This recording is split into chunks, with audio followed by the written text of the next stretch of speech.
Welcome to everybody for joining us today. I'm going to take a minute to get us live on Facebook. We've got a really fun discussion today. We're going to be learning with Yamilca Rodriguez about the Archetype Method. And so I want to share, as we're coming on, everybody can take a moment to take this quiz.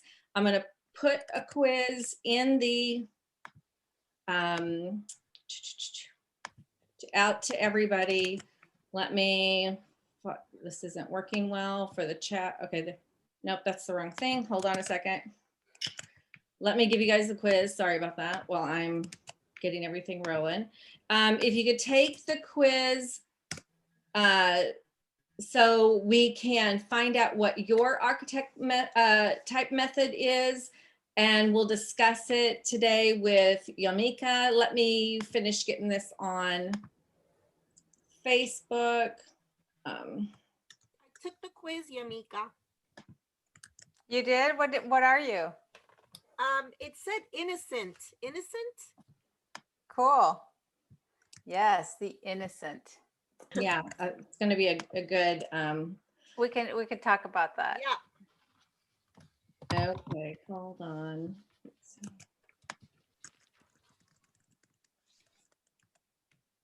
Okay, almost done with Facebook. We know we always take this little awkward time to get this up and running. So, okay. Well, I'm really excited to have our Fashion Mingle team members, Dale and Dee, with us today. Thank you so much, ladies, for joining us on the panel. And so why don't we go, before we get into our discussion with Yamilca, let's have Dee and Dale tell us about their experience taking the quiz that I just put in the panel for everybody to try. So Dale, tell us what you thought of the quiz and the response that you got for your brand identity. Oh, Dale is frozen, so hopefully she'll get back on. No, I'm frozen. Am I frozen? I don't know. No, I think it's still. Okay, Dee, you're not frozen. Really? Yeah, okay, Dee, tell us about my internet. Oh yeah, we're having trouble with Dell's internet right now. Unstable. So you might need to reset it. Yeah. Hey, okay, Dee, go ahead and tell us about your Archetype Method test and what your brand identity was. So I took the test. Hi, I'm Dee Rivera from DCG Media Group. Hello, everyone. So when I took the test, my archetype is innocent, and it compared me with Tom Hanks and Jennifer Gardner, which I love. I didn't get to read the whole thing, but it was very, very interesting. So I wanted to just ask Yamilca a little more about that, but it did say that that was my archetype. Okay, cool.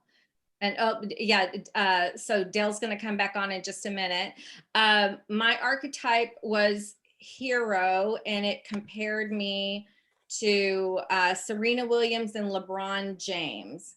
And it said, I guess my theme or whatever is here I come to save the day. So I thought that was really fun. Yeah.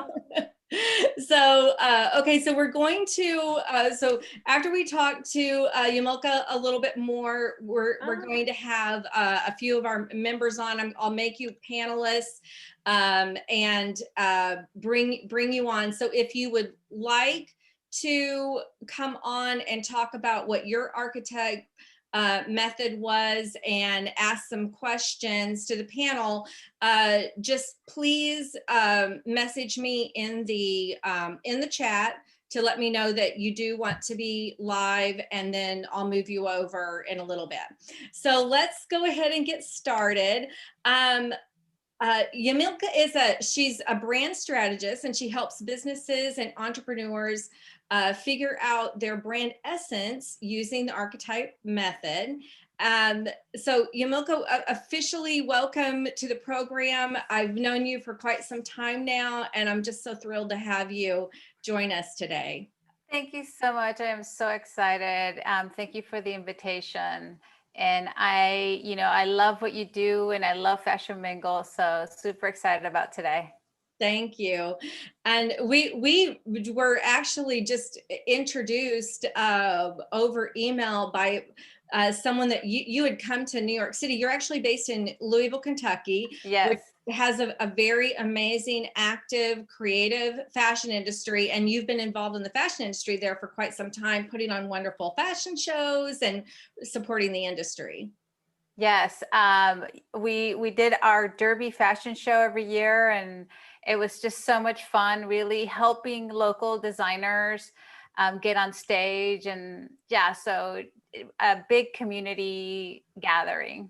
Wonderful. And yeah, it's such a beautiful event that you guys put on, and we've been happy to help you guys with it several times.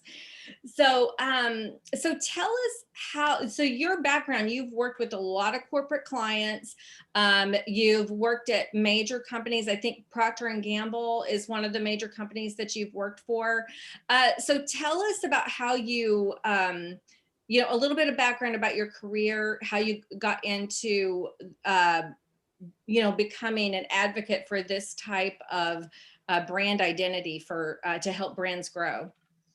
Yeah, so I'm an industrial designer, and I graduated from the University of Cincinnati. So it was very easy for me to just jump right into Procter and Gamble.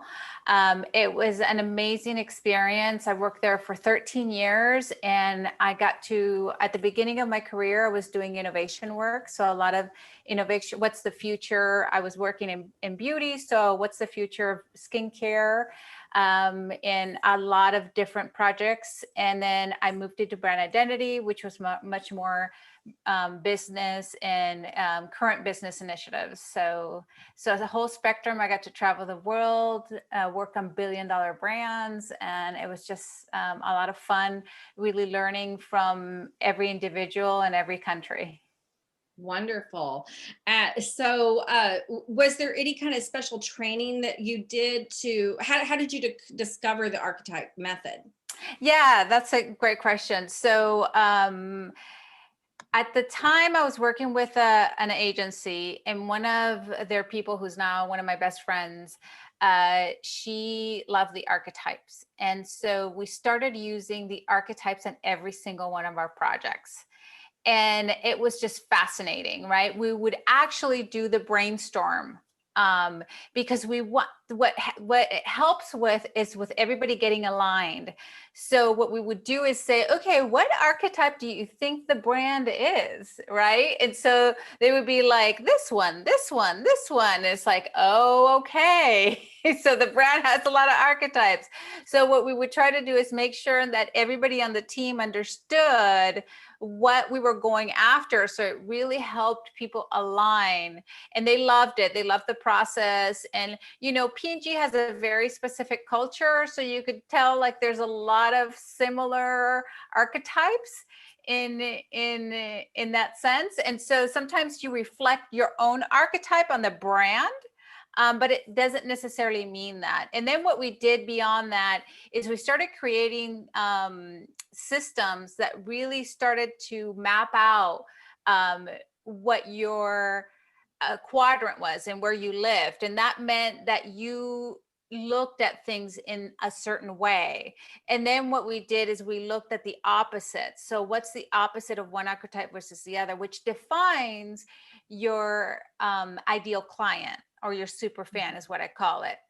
And so, a lot of times, especially when we're starting businesses, we don't know who our ideal client is, and we just pick something or pick ourselves. And it's not necessarily that, because what happens is that you have somebody that's attracted to you, and they're going to love anything and everything that you put out there. So if you understand who it is, then you can use that to message and use it to really Mhm. grow your brand. So yeah, so a lot of iteration, a lot of case studies. We did a lot of work with it. We would put it in every single project.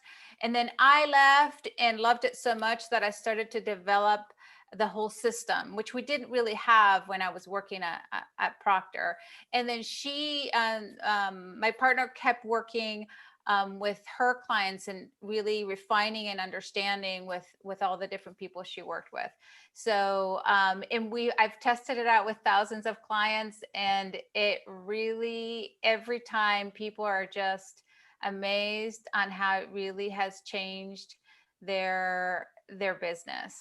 Well, I know when I took the quiz, and I got my results by email, and there was a video embedded that you know you explained what the brand personality was, but then also what my super fan or ideal customer was. And it really rang true to me. But what I really was excited about is just kind of you like listing one by one, like this is what your ideal customer, your super fan wants from you. That's so helpful to know. Exactly. And a lot of times, we struggle with trying to figure that out, especially at the beginning of our business. But then we start to get to know them. And my whole mission in life, and it's been like, even when I was at Procter, it's like you can't have a strategy until you really understand your ideal client, because your ideal client will give you that strategy. Now, that doesn't mean that you change your brand, that you change who you are. That does not mean that.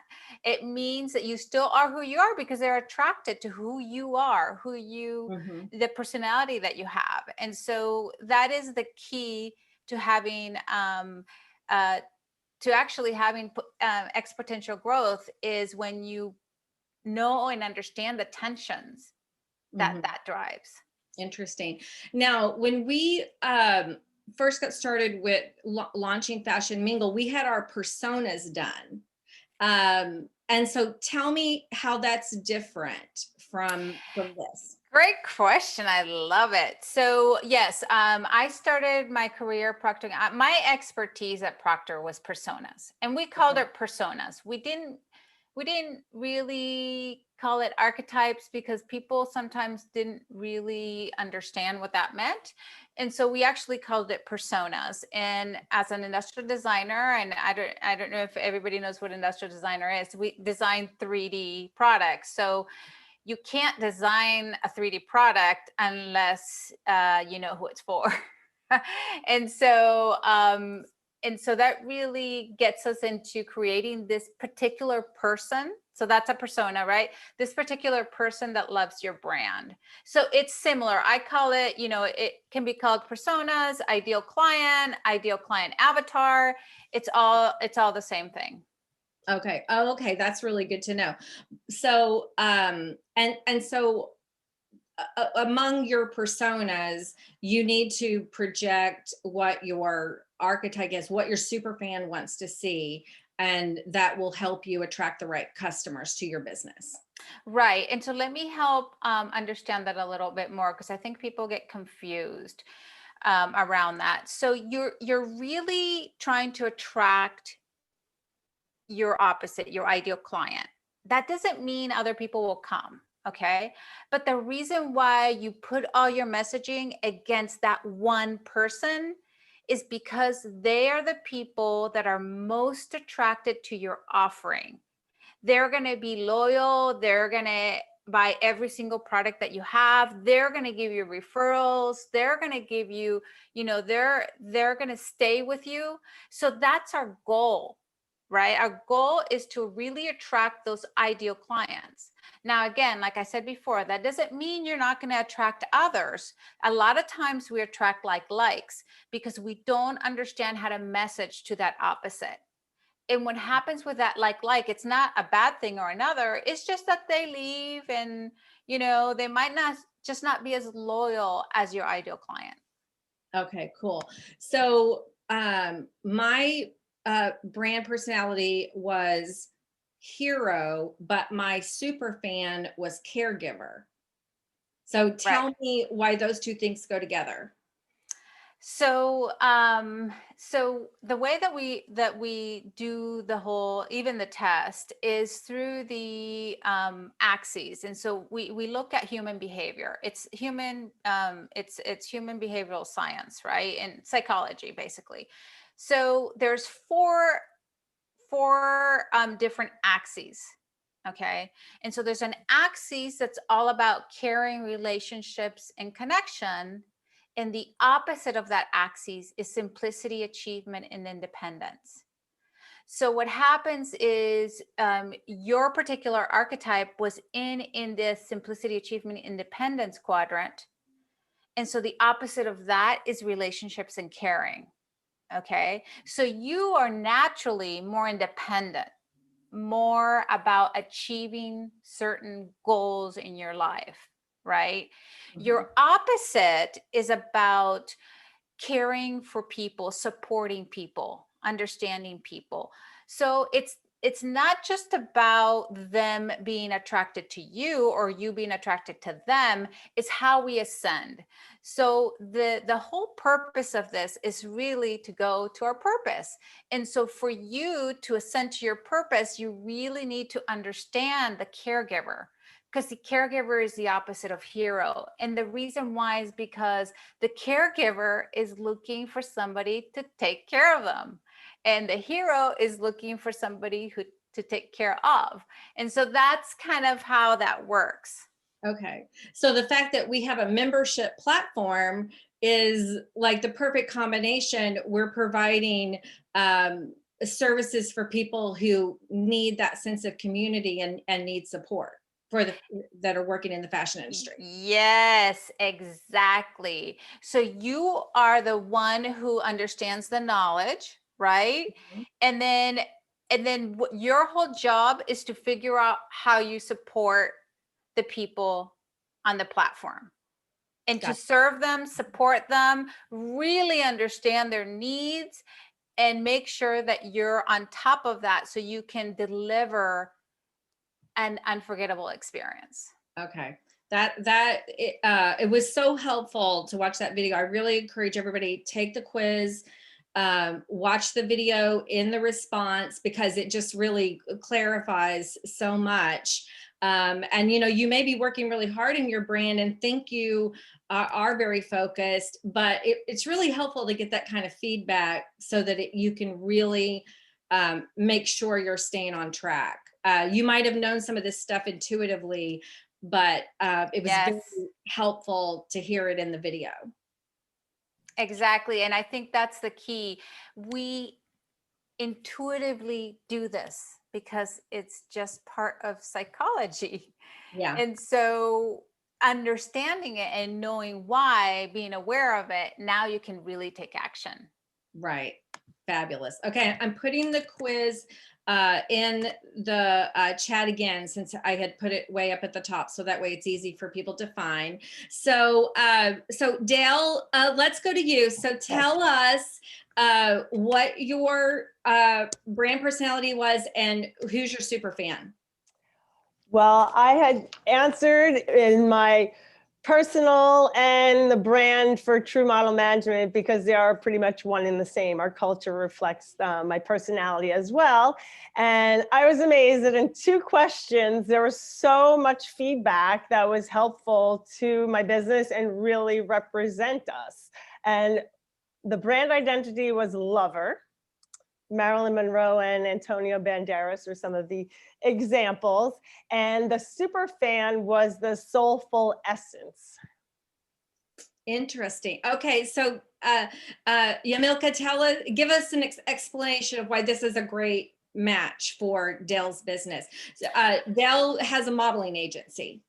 Yeah, I love it, Del, because I can see the flowers behind you, and lovers love flowers. And I truly understand lovers because We can get really complex in this. My primary archetype is a lover. We usually have two, a primary and a secondary, that gives us a quadrant, blah, blah, blah. And it gets very complex. But right now, just to keep it super simple, the lover is that person who loves to indulge, loves to connect, is very passionate about everything that they do. And the opposite of the lover is actually the explorer. Okay.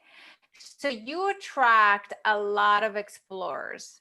And explorers, like the name, they're the ones who love to discover. They love to be independent. They love possibilities. And so the more you speak to them, the more you will attract what I call your super fan, the people who just really love what you do and are there for you and are there to do anything that you need them to do. So Dell, how does that feel? Do you feel like that really speaks to what you want your business to be or what it is? Yes, I think it's very authentic, and we're all about human connections and compassion and building relationships with our models and all of our brand clients and manufacturers. So I've always been, True's always wanted to be something bigger than, just a product or a service. And we've always been into building communities, whether it's like related to our business or not, and put ourselves out there. And one of the questions that I'd asked me to pick, the answer I picked was something about beauty is whatever you find joy in, or something. Did I quote it correctly? Beauty is whatever gives you joy. Yes. And at True Model Management, ever since the beginning, we've always found beauty in all sizes, shapes, and ethnicities, like before it was trending, just because that's the way I grew up, and I never saw any difference in people. I was like, we're all beautiful and everyone should be represented. So yeah, that really resonated with me, and I was just amazed when the answers came back. And I'm going to reread again. I agree with Melissa. The videos are very helpful. We got into great little nuggets of detail, and I'm going to analyze more, to see how that relates to who we attract. But it does seem quite accurate. And, we do get a lot of referral business, and the people are very loyal, and we attract great people. So it's working. Yeah. Great job. And I'm happy for anybody who's on this call to give a free assessment. At the website there on the very bottom, it says free assessment, so you can schedule a call with me if you would like one. I could go a little deeper on your primary and secondary archetype and really help you understand how it all works. Wow. I'm going to take you up on that for sure. Me Awesome. too. I have a question, Yamilca. So I brought up my chart, and it did say your archetype is innocent, but then it says your super fan is good girl next door. Yes. Like, what the hell is that? Because yes, let me help you understand. So the innocent, like we said before, they're kind of, what happens with the innocent is that they're all about what's right and what's wrong. And and they're very idealistic in kind of how they think. I love it. And it's all about purity and things that are, natural, kind of like that kind of essence. And also the simplicity factor, right? I love your background. It's super simple, very nice, very innocent. But I chose it. Yeah, I know. It's great though. And so what happens is that you attract what I call the girl next door.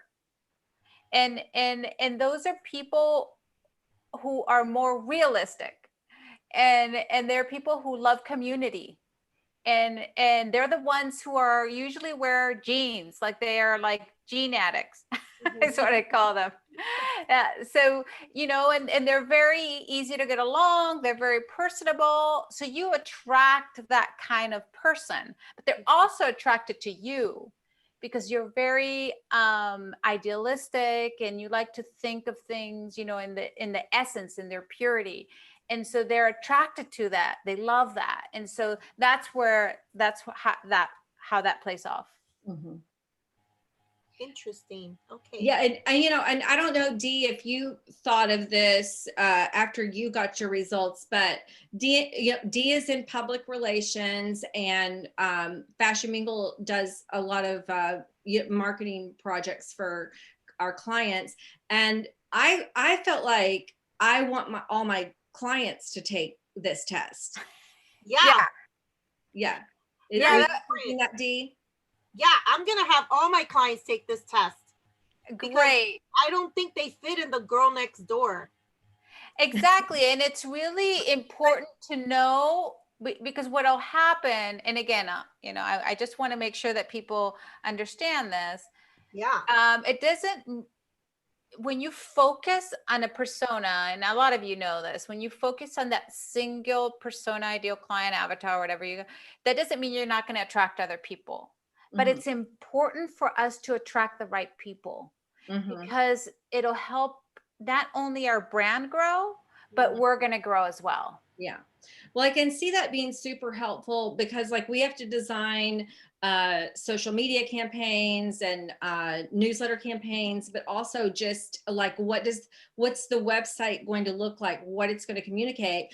And with Dee's public relations company, you know, she's pitching people all the time, and she's got to position them for you know, to be able to communicate what they need to communicate when they're taking these PR opportunities. So I can really see how, if you work with clients, it would be helpful for them to take this, just so you can have more of an insight into. Oh my God, that is yes, that is exactly what this is for. And this is why, okay, let me explain a little bit. Like when I was in Procter, I used it a lot on products. Okay. Yes.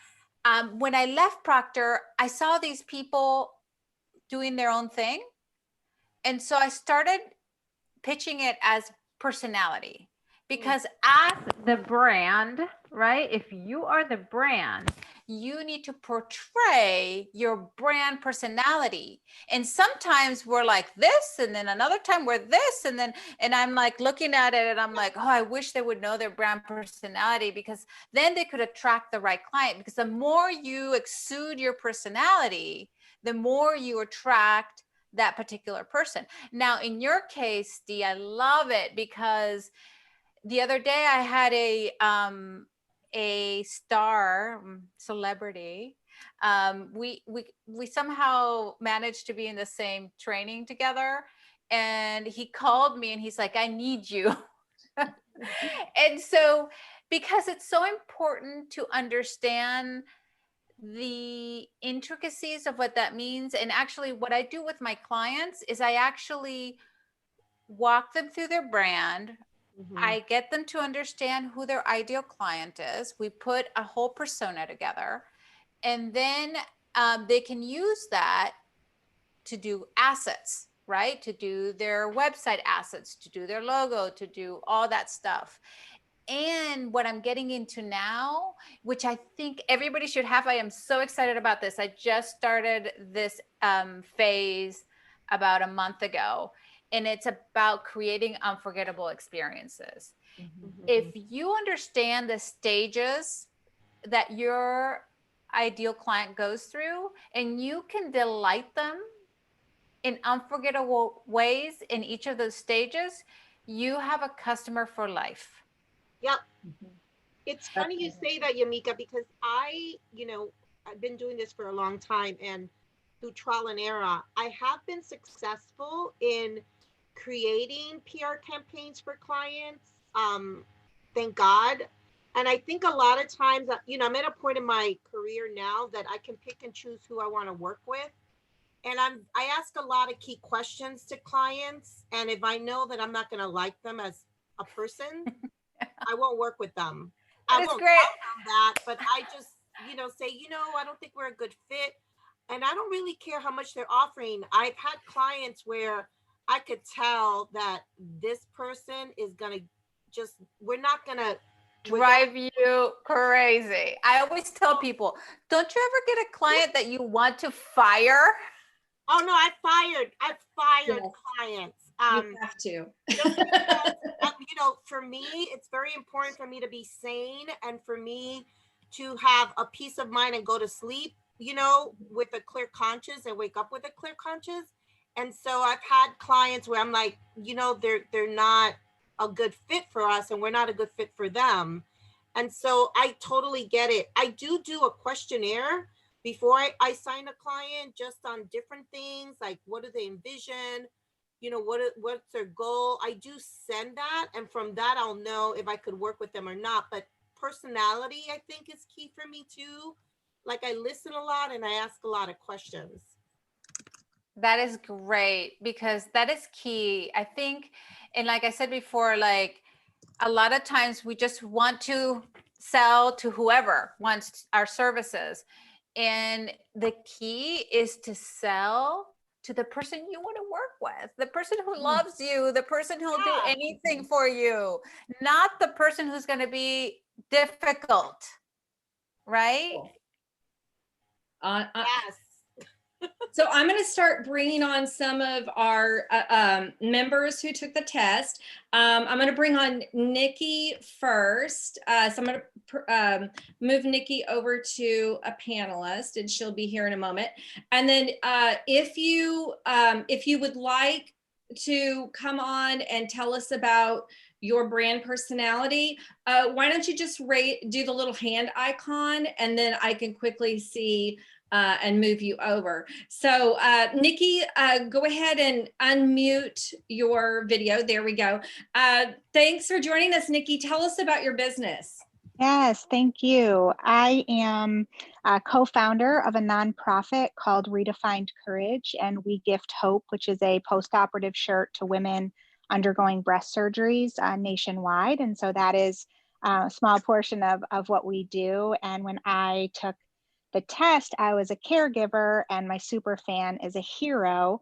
And that was just really, really interesting for me. I feel like we definitely speak to the caregiver side of it, but just listening and learning a little bit more, I'm realizing that I'm really not talking to the hero in our brand.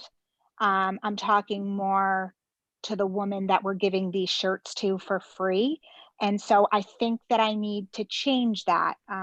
If Yamilca could speak to that, I would love to hear what Yes. she Oh, has I to say. love it when they ask me these questions. And I love that you acknowledge that, because it's so true. The thing is that sometimes we tend to, like I said before, tend to sell to ourselves.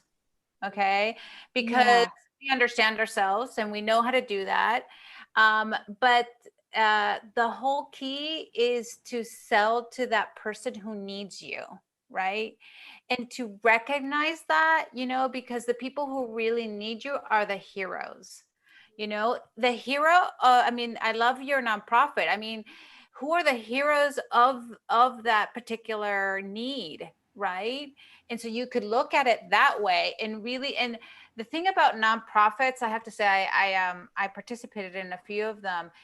And it's always so difficult because you have the people who give money and then the people who get the support, and they're different, right? Yes. You don't need to target the people who give money. You need to write your message against the people who get the support.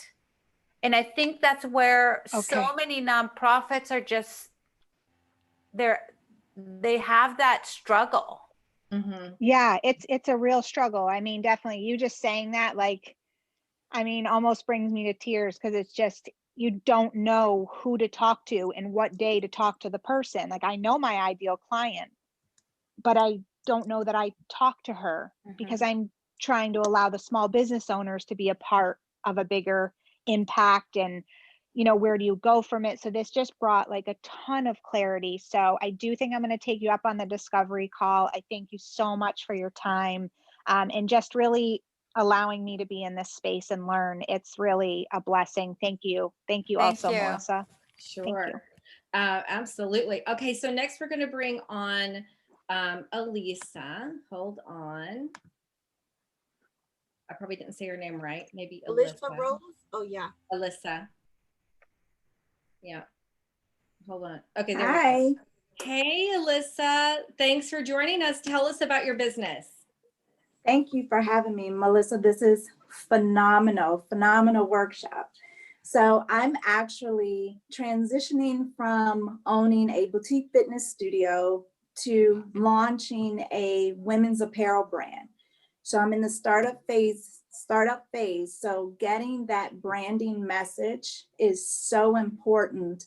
The concept behind my brand is to create functional pieces for my everyday shaped women who have the hardest time finding clothes that fit, the wide backs, the wider hips, not that perfect size 2 type body frame. And a big component is creating a community where women can come and feel empowered and feel embraced and build that community, along with creating an initiative that gives back to women in entrepreneurship. And we're targeted to give a portion of our funds to organizations that help develop and educate other women entrepreneurs, to help them see their greatness, help them live their life without limits. So speaking to that young girl or speaking to that woman is so important. And when I took the quiz, I love what it said. It says, I am a magician, and my super fan is a ruler, and my stars are Oprah Winfrey and Nelson Mandela. So I just started jumping up like, this is awesome. That's perfect. Okay, I can tell you a little bit about that. So you are a visionary, dear. So you see the big picture. You want to kind of bring this, and it's like a really good, amazing thing to the world. And you understand very big concepts, right? And literally you make magic. And so the opposite of that is the ruler. Okay. So the rulers are very stable. They like things, they like to be in control of everything. Okay. So you need to empathize with the ruler and help them understand from a very simple way or process way that you are doing your stuff, because you can get really big picture. They don't understand big picture, right? Now, eventually over time, and this is what, you know, 'cause I sometimes go into pricing with my clients around, okay, what's your first level pricing, what's your mid-level range, and what's your high level range? At the very low price point, you talk to the ruler, okay? At the mid-range, you start to put a little bit of tension between the ruler and the magician. And at a very high price point, you bring them in as a magician and you say, I'm here to transform you. I'm here, and they're going to be completely open to that. Okay. But at the beginning, this is all about really understanding our client's struggles, really understanding where they're coming from, really understanding where they're at, so you can help them along the way. But again, like you understand all this, you're very dynamic, but they don't. Okay. So you need to, for you to ascend, you need to go there anyway. And from there to ascend, they need to go to you. So that's the way kind of this works. Got it. That's a game changer. Thank you so much. That's fantastic. So we're going to have Alex Helander on. So Alex, I'll bring you on next. Okay, takes a minute to load.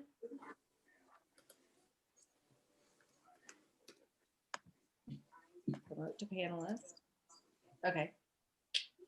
We'll be coming in a minute. Okay, there's Alex. Hey, Alex. Thanks for joining us. Oh, you're on mute. Can you unmute yourself? I thought you were handling that since you brought me on screen. My apologies. That's It's no so problem. much nicer to see everybody at one time, right? I was only seeing whoever was speaking before.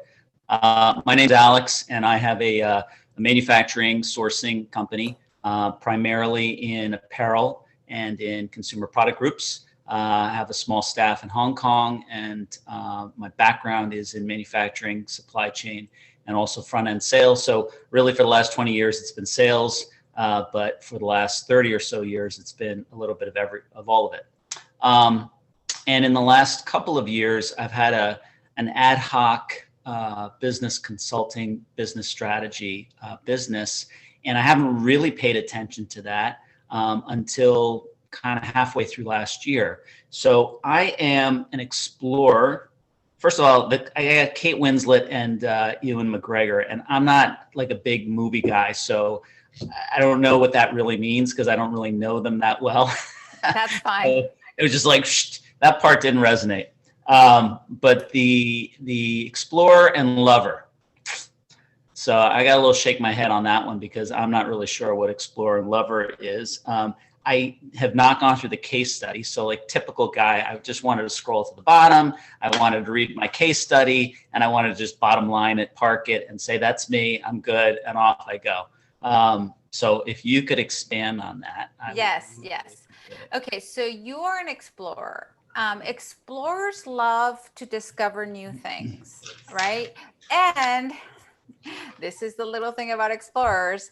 They have a lot of things on their plate, like a lot. They love it. I love it. It drives them crazy sometimes, but it's hard for them to say no. It's hard for them sometimes to focus, but they just love new things and new products and new possibilities and discovering new things and going to new places. Like that's all the explorer just loves to do. The opposite of explorer is the lover. So you attract a lot of people who are more relationship. They want to connect at a deeper level. They're passionate, they're indulgent, they're compassionate. And so you may sometimes hurt their feelings a little because you are independent, right? You're an independent kind of person and they're not as independent. And so that's what they love about explorers. My husband is an explorer. And I'm a lover. And so they love what you're doing. They love the travel and all the stuff you're in, and there's just a lot of things that you attract them. But your job is also to learn more about the lover, okay? Because we naturally go to this. We know who we are, we know what we want, but to really understand your opposite is how you ascend. And so it's really important for you to get in touch with your feelings, to get in touch with people, to have that connection and that compassion, and really be able to serve them the way they need to be served. Now, Wow, right up my alley. Oh, good. So that does make sense to you. No, No. no, it's not. I mean, I'm a Gemini, so sure, I can have conversations with myself because I'm lucky there's two of me. But I love helping people, so that's really great. But that is a surface level event, right? So I think, Yamilca, you're talking about kind of deeper relationship building there, kind of getting beyond the veneer and digging a little bit deeper into emotions and feelings, right? Mm-hmm. Exactly. And I think I said this to Melissa before we got started. There's different layers to this. I'm giving you the most simple layer there is, because you actually have a primary and a secondary archetype, which form a quadrant. And then those two go to your two super fans, and then that's how you build your ideal client. But I'm just giving you the most simple way to kind of understand it from the primary person that you picked up on the quiz. All right. So we're going to book some time. So you'll give me the, you gave me the X, Y. I need the other two Yes, points, right? exactly. I'm To be glad you Awesome. said that, Yamilca, because I'm like, wait a minute, I'm hearing some other archetypes and I'm like, wait a minute, that sounds like me. Wait a minute, that sounds like me. So it's good to know that there's two that coexist and then there's some other factors. Right. And so just to, we're multi-dimensional beings, right? We're not just, and that's why people are like, oh, don't box me in. And it's not about boxing you in. It's about really helping you understand what that means. So then you can express in a way that you really are and not in another way that you aren't, right? And so that's really how this all works. So, you know, there's the big buzzword that everybody talks about in marketing is using your authentic voice. And so it sounds like this is, you know, what can help you find the authentic voice. Can you talk about why, like, give us some examples of, you know, what it is authentic, and, you know, how we can incorporate that into our marketing? Yeah, that's great. You know, I love all these I worked in marketing for a long time, all these marketing terms, but nobody tells you how to use it. No, like find your authentic voice and, you know, express yourself. And I like, okay, like, what does that mean? And so the reason why I'm doing this and I'm working on this archetype method, because I want to reach more people and I want to help them understand their authentic voice that just comes natural to them, right? They don't have to do anything. But the other, you know, I give like my 5 pointers, and one of the pointers is consistency, right? The only way that you're going to build a brand is through consistency. And consistency has to do with your brand voice, your unique voice. And so the more consistent you are to that, the easier it will become to you. I think because we don't know what our authentic voice is, then we're sometimes just talking all over the place. And so it's really important for you to understand yours and to help, you know, your clients understand theirs. Can you give us an example of a client that you've worked with and how you really helped them find their authentic voice, and how did that manifest into their marketing? Yeah, so I have a client that is a magician. He is a magician, and he's trying to build this brand. The interesting thing about magicians, I'm just going to say this, magicians, sometimes it's very hard for them to explain their product, right? They'll talk and talk and talk because it's such a big, you know, Big concept, idea that they don't know how to make it the one thing. And the ruler, they're not going to hear you for hours. The ruler is like, give it to me fast. Give it to me fast. I just want it quickly. Just tell me what, you know. And so what was really interesting for him is that him being able to understand that his concept was, you know, it's about transformation. So his concept was maybe not really understanding the ideal client. So really helping him like never stop talking in that way, you know, but when you talk about messaging and what you're selling, you need to talk in their way, in the way that they can understand. So just understanding that is like, it kind of takes away all the blocks. Oh, instead of me going blah, blah, blah, blah, blah, blah, blah, blah, blah, I just need to say, these are the results. This is the results that you're going to have. 1, 2, 3, success, achievement, you know, control, you know, that's what they want. And then you're like, yeah, I gotcha. So that's really important to understand, because I think, you know, just that helps them. And the other thing I will say though, Melissa, because you brought it up before, is I did this with him and the people under him on his team. And so we went through the process with the whole team, and it was amazing because now they're like, oh, this is the brand. Okay. So I can't put my bias on the brand because I am not the brand. And Right, I am a whole different archetype. We were talking before we went on the webinar about like, I was asking, is this, should your team members also come out the same way you did as the person who owns the company? And you're saying no, but they will understand once they read the brand personality that that's actually how they're supposed to, focus what they're doing to grow the brand. Exactly. Okay. Interesting. So, tell us a little bit about these unforgettable experiences. We've got about a little less than 10 minutes left, and you had brought that up earlier. And so I want to hear, because I mean, with Fashion Mingle and Dee and Dell and I, we've worked together on events. We like to think they were unforgettable. I'm pretty sure some of them were, hopefully for the right reasons, not the wrong reasons.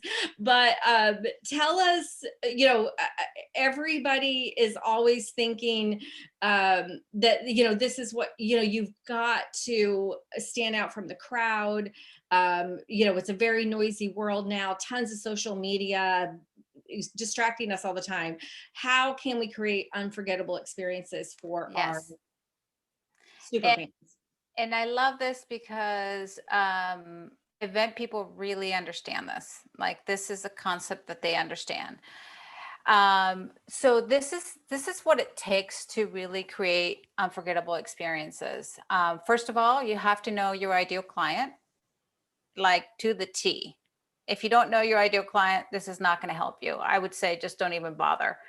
And then what you do is you go through each stage of your process that you take them through, right? Whether it's an event or whether it's, something online, or whether it's, your consulting service, and you kind of map out those stages, and then you figure out, how can I delight them at each stage? What can I do? And a few of those things, very things that are super simple to do, is things that people don't do. I mean, I will say there's a huge, I could help tons of people just be billionaires if they hired me for me to do their ideal client, to do their experiences, because you're hired. Because all you need to do is little things, like, for example, give them a phone call, when they start with you. Send them something physical, not like you get 10% off. No, send them a little, like, you're here in the process and we're going to take you through this, just something super. Give them a little present. It doesn't matter what it is. It can be $1, right? But it has to be very specific to them, right? Yes. And do that at each stage of your process. And what I say is, there's two ways of getting clients. You pay for them or you retain them, which gives you referrals. And so don't you want to, instead of spending all that money here, right? All the money that just gets thrown at the ethers because we're not sure people are reading it or, looking at it, versus keeping the clients you have and upgrading them and getting their referrals, and all that is free instead of spending all this money. And I would say it's cheaper to keep a client than it is to get a new client. It is. But we don't know how to do that. And so there's just super simple tasks that you can do at each stage of your business, where you delight the customer, where they're going to be like, oh my God, you got to try this. You got to sign up for this. You got to do this. And you wouldn't even have to tell them to do that for you. They're just going to do it because they're going to, people don't do this. And when you, I'm sure when any of you have like felt this experience before, you're like, oh my God, I got to tell my friend, I got to tell this person would be perfect for it. I got to show this. And you're doing free advertising. for them. Yeah. So that's I'll get on my soapbox on that, but I just think there's such a big opportunity in that space. For sure. So so you've invited us all to sign up for the free brand assessment. Give us an example or tell us how that process works and what should we expect? Yes. So the free brand assessment is 30 minutes, and it might take a little less than that, but I like to put in 30 minutes. And basically, I'm going to walk you through a little bit of what you did on the quiz, but I'm going to ask you some more questions to really make sure that we have the right one, because sometimes on the quiz, people don't really pick the right one. Sometimes they do, sometimes they don't. So I like to just make sure that we have the right one. And then I help you understand where your secondary is. And then I help you understand what quadrant you're in. And then I tell you who your opposites are and what quadrant they're in, and how to think about any service you have or anything in a way that makes sense for your brand and your customer. Okay, that sounds really cool. So, well, I encourage everybody to sign up for that. I'm certainly going to be taking advantage of it because we have so many things that we're doing with Fashion Mingle. We really have to get focused. We're launching a jobs platform in a couple of months. And so that's going to be something that we know that we've got to get right. We've got to get the marketing of that right to make a success. So I think that this is perfect timing for me to learn more how to find our ideal customer. So I really appreciate everything that you've shared with us today, Yamilca. It was a wonderful presentation. Great. And Melissa, before we go, there's somebody asking where they can get the free assessment. Just go to the website that's in the comments. And if you scroll down on the website, it says free assessment. Just click there and you get a calendar. You can just set up a time. And I'll put one last time, I'll put the link to everything. Let's see, hold on, I got to figure out panelists and attendees. There we go. Okay, I'm going to put the link in there right now. That's going to take you to the quiz page, but you just keep scrolling down to the bottom and you'll see the free consultation button. Okay. Yeah. Okay, wonderful. Well, thank you guys all for joining us. Thank you for our guest panelists, Elisa and Alex. And we had, who did we have on there earlier? I'm sorry, Nikki. Yeah, Nikki had to go. So thanks so much. Everybody have a great weekend, and looking forward to seeing you next week, where we'll be talking to NYC Fair Trade Coalition Chair Andrea Reyes, and we're going to learn all about the resources for sustainable brands and just how we can make our own businesses more sustainable, whether it's apparel or any other business. Okay, thank you, Melissa. Thank you, everyone. Bye. Have a Happy great Valentine's weekend. Day. Bye.